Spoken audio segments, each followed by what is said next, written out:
Hello everyone, welcome to the lecture on the topic current relations, bipolar junction transistor and transistor amplifying action. So let's see the current relation in BJT.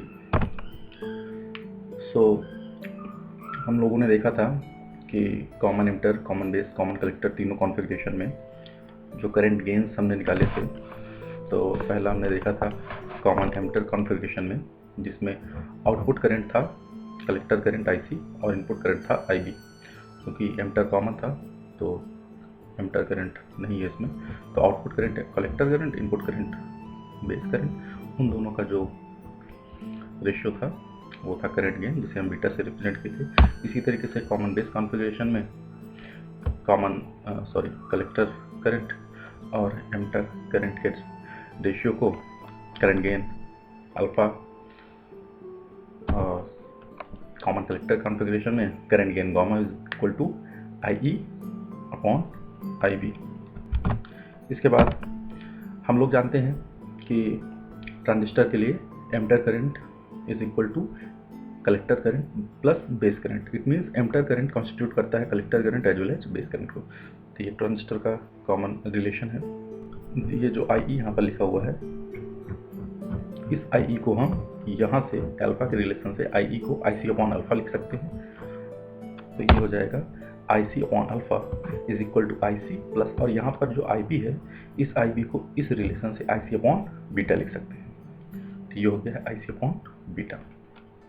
तो आप देखिए यहाँ पर ऊपर तीनों जगह IC common है, तो इसको कॉमन लेकर दोनों साइड कैंसिल कर सकते हैं। तो यहाँ पर जो बचेगा 1 upon alpha is equal to 1 plus 1 upon beta.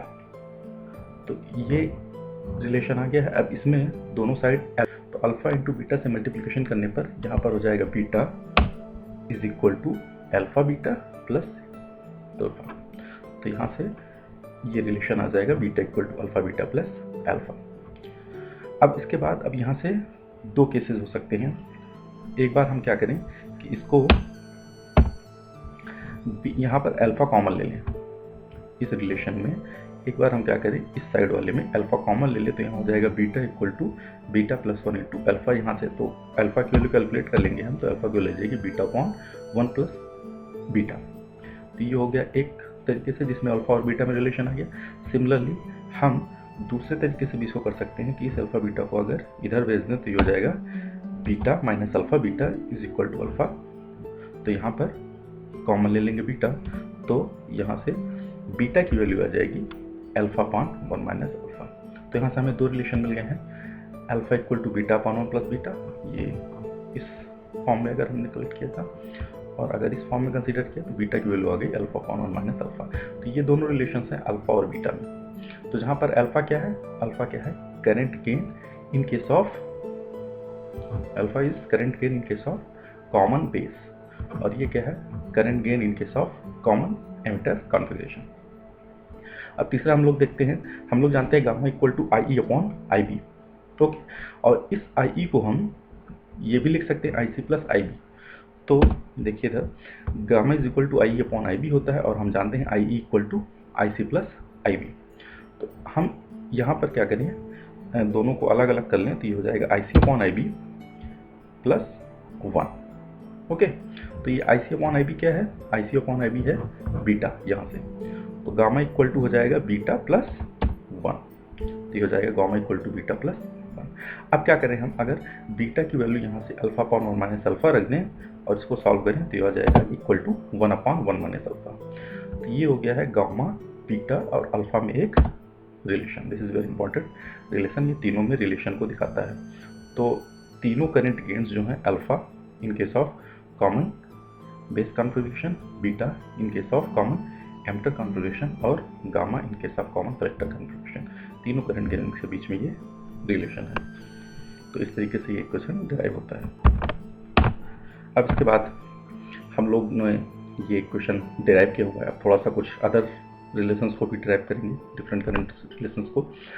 हम जानते हैं alpha equal to IC upon alpha होता है, तो यहाँ से IC क्या हो जाएगा, IC हो जाएगा alpha into I, alpha into IE।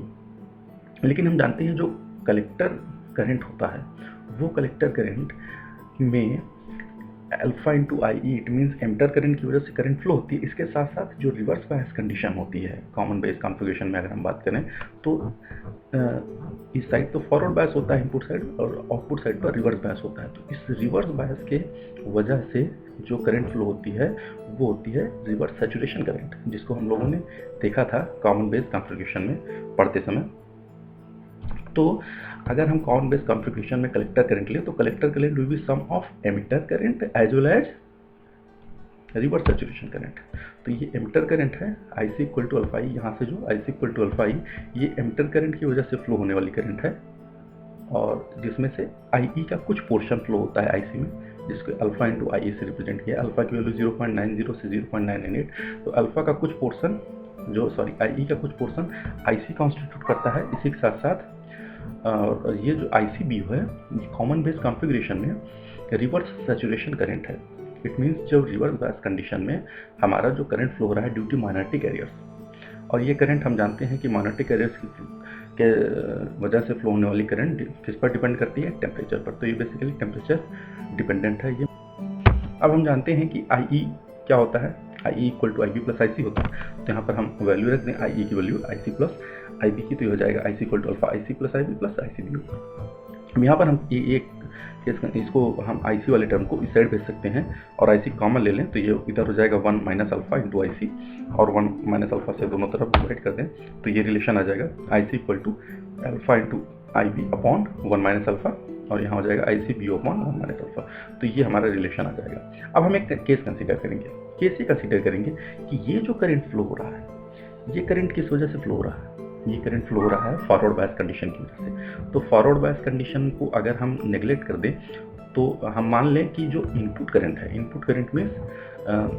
या हम ये मान लें कि IB की जो वैल्यू है ये IB की वैल्यू 0 है। इट मीन्स इनपुट में हमने कुछ अप्लाई नहीं किया हुआ है। तो हमने अगर इनपुट को ओपन किया हुआ है it means IB equal to 0, तो IB इक्वल टू 0 की कंडीशन में हमारा जो IC की वैल्यू आएगी वो क्या हो जाएगी, IC equal to ICBO upon 1 minus alpha. ये वाला टर्म 0 हो जाएगा, तो ये बचेगा ICBO upon 1 minus alpha in which condition, in the condition of IB is equal to 0 micro ampere. It means कि अगर इनपुट साइड हमने ओपन किया हुआ है तो ये जो सैचुरेशन करंट है रिवर्स सैचुरेशन करंट, ये रिवर्स सैचुरेशन करंट है इन case of common emitter configuration. तो कॉमन बेस कॉन्फ़िगरेशन में जो रिवर्स सैचुरेशन करंट थी वो थी ICBO, और ये इक्वेशन होल्ड कर रहा था कॉमन एमिटर कॉन्फ़िगरेशन के लिए भी। तो यहाँ से कॉमन एमिटर कॉन्फ़िगरेशन के लिए जो reverse saturation current flow I दिख रही है हमें, ये ICEO से हमने रिप्रेजेंट किया हुआ है। ये कॉमन एमिटर कॉन्फ़िगरेशन में रिवर्स सैचुरेशन करंट को रिप्रेजेंट कर रहा है।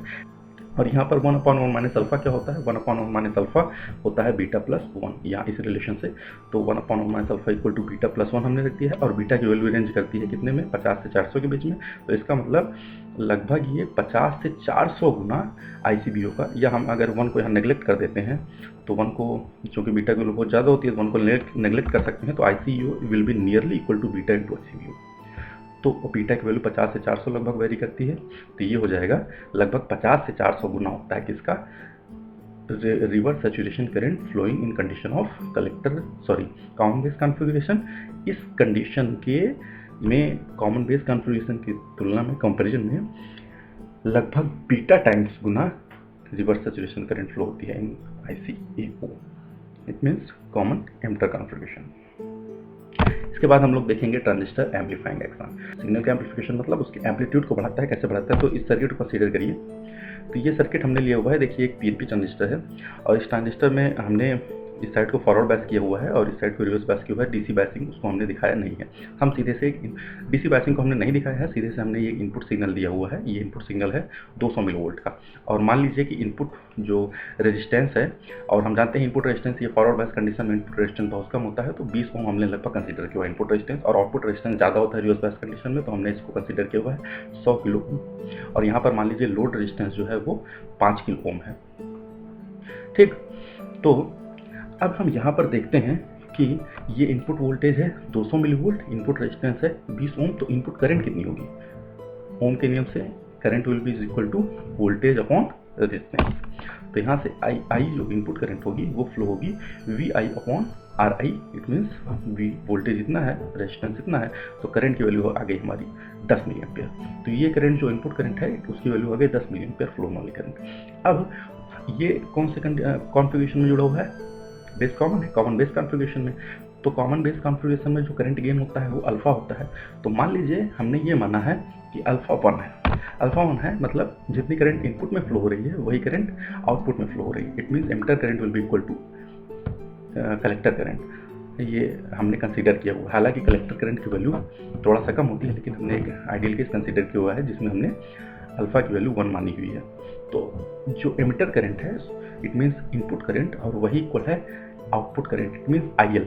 तो यहाँ पर हमने ये कंसीडर करके IL को जो माना है IL will be equal to IE, और ये है जो हमने निकाला हुआ है 10 मिली एम्पियर, ये हो जाएगा 10 मिली एम्पियर। अब यहाँ से इस कंडीशन में जो आउटपुट साइड पर यहाँ पर जो हमने लोड कनेक्ट किया हुआ इसके अक्रॉस कितना वोल्टेज हमें मिलेगा? तो इसके अक्रॉस कितना वोल्टेज मिलेगा? V equal to I into R से। यहाँ पर आउटपुट करंट है IL और यहाँ पर लोड है 5 किलो ओम का, तो IL is equal to I input current. तो यहाँ से 10 मिली एम्पियर हमने इनपुट करंट निकाला है और लोड रेजिस्टेंस है हमारा 5 किलो ओम, तो 10 milli ampere into 5 kilo ohm, यहाँ से आ जाएगा 50 वोल्ट। तो आउटपुट वोल्टेज लोड पर जो वोल्टेज मिला वो कितना मिला? लगभग 50 वोल्ट। और इनपुट वोल्टेज कितना है? 200 मिली वोल्ट। तो वोल्टेज गेन की अगर हम बात करें, यहाँ पर वोल्टेज हमारा गेन मिल रहा है, करंट में कोई गेन नहीं है, यहाँ पर जो करंट होता है वही करंट यहाँ पर है। Output voltage divided by input voltage हो जाएगा वोल्टेज गेन। तो यहाँ से वोल्टेज गेन जो हो जाएगा या वोल्टेज एम्पलीफिकेशन जिसे कहते हैं हम, voltage gain will be equal to output voltage, it means VL divided by input voltage. Output voltage हमने 50 वोल्ट निकाला है, इनपुट वोल्टेज 200 मिली वोल्ट है, तो यहाँ से लगभग 250 एम्पलीफिकेशन मिला, 250। तो ये था ट्रांजिस्टर का एम्पलीफिकेशन। ये कैसे हमें मिला है कॉमन बेस कॉन्फ़िगरेशन में? क्योंकि हम जानते हैं कि यहाँ पर जो आउटपुट रेजिस्टेंस होता है वो ज़्यादा होता है, इनपुट रेजिस्टेंस कम होता है। इस वजह से हमें जो यहाँ पर एम्पलीफिकेशन मिला है ये वोल्टेज एम्पलीफिकेशन इस तरीके से मिलता है। और कॉमन बेस कॉन्फ़िगरेशन में जो इसकी वैल्यू है लगभग 50 से 300 के बीच एम्पलीफिकेशन 50 से 300 गुना मिलता है। So the reference that we have taken is electronic devices and circuit theory book by Robert Boylestad. ये अच्छी बुक है, इसको आप देख सकते हैं। Prevent yourself against corona virus. Thank you.